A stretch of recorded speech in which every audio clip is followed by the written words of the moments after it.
মুহাব্বত শুধু আল্লাহর জন্য হবে, দুনিয়ার কোনো স্বার্থ নয়।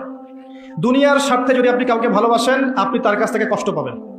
আমার কথাটা ভালো করে শোনেন, দুনিয়ার স্বার্থে যদি কাউকে ভালোবাসেন, আপনি তার কাছ থেকে কষ্ট পাবেন। আল্লাহর জন্য যদি করেন, আপনি কষ্ট পাবেন না।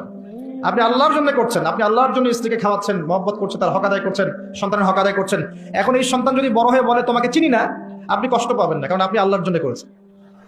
এই স্ত্রী যদি কোনোদিন বলে তোমার কাছে কিছুই পেলাম না, সারা জীবন তুমি আমাকে কষ্টই দিয়ে গেলা, আপনার কষ্ট লাগবে না, কারণ আপনি জানেন আপনি আল্লাহর জন্য করেছেন। দুই রকম ভালোবাসা হয়, আল্লাহর জন্য আর মানুষের জন্য। যদি আপনি আল্লাহর জন্য মহব্বত করতে পারেন, আপনার পিতা, আপনার মাতাকে, আপনার স্ত্রী সন্তানকে বা দিনী ভাই বোনদেরকে, আপনি কষ্ট পাবেন না। কারণ আমি অনেক দিন বলেছি, আর আপনাদের এখানেই একটা খুতবায় কোনোদিন বলেছিলাম অনেক দিন আগে, যে মানুষ মানুষের অবস্থানকে ভালোবাসে, মানুষ মানুষের অবস্থানকে ভালোবাসে, আর প্রকৃত মানব সত্তাকে ভালোবাসেন শুধু আল্লাহ রাব্বুল আলামিন। আপনি পাপ করলেও আল্লাহ পাক আপনাকে ধ্বংস করে দিচ্ছেন না, এটা ভালোবাসার পরিচয়। আর পুণ্য করলে তো আল্লাহ পাক অবশ্যই আপনার মর্যাদা বাড়িয়ে দিবেন। সো আল্লাহর জন্য ভালোবাসেন, আপনি কষ্ট পাবেন না। আর আমি বলেছি একটা কথা, আবারও বলি, যার যার হক তাকে তাকে দিয়ে দেন দুনিয়ায়, নিজের হক আল্লাহর কাছে চান, আপনি সুখে থাকবেন। আপনি মানুষের কাছে আশা করতে গেলেই কষ্ট পাবেন।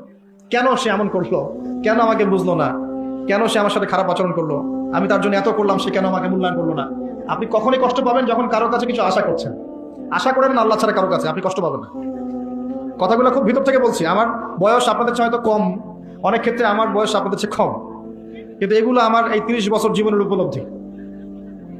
শুধু আল্লাহর হয়ে যান, আল্লাহর জন্য নিজেকে খালেস করে দেন। ইব্রাহিম আলাইহিস সালামের মতো, ইন্না সলাতি ওয়া নুসুকি ওয়া মাহইয়ায়া ওয়া মামাতি লিল্লাহি রাব্বিল আলামিন। আমার জীবন, আমার মরণ, আমার সালাত, আমার স্যাক্রিফাইস সব আল্লাহর জন্য।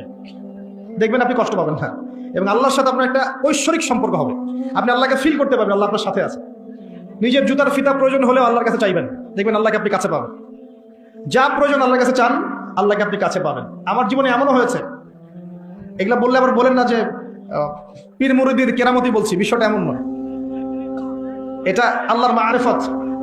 এমনও হয়েছে যে মনে মনে চিন্তা করেছি যে এটা হলে ভালো হতো, যদি এমন হতো ভালো হতো। আমি দোয়া করিনি এখনো, খালি মনে মনে চিন্তা করেছি যে এটা হলে ভালো হতো, হয়তো বা।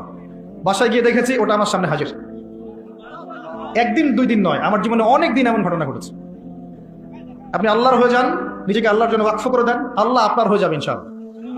ইনশাআল্লাহ সাক্ষাৎ মৌত, এর হাত থেকে আল্লাহ পাক আপনাকে বের করে আনতে পারবেন। সাক্ষাৎ মৌত, এটা আল্লাহ পারেন। অতএব আল্লাহর জন্য নিজেকে খালেস করে দেন। আর বাকি যা আছে, আমাদের স্ত্রী আছে, সন্তান আছে, পিতামাতা আছে, আমাদের আত্মীয় স্বজন আছে, বন্ধু বান্ধব, প্রতিবেশী আছে, জনগণ আছে, রাষ্ট্র আছে, সবার হক সবাইকে দিয়ে দেন, বাস শেষ। কারণ ইন্না লিল্লাহ, তারপর কি বলেন, ওয়া ইন্না ইলাইহি রাজিউন, এটাই বাস্তবতা।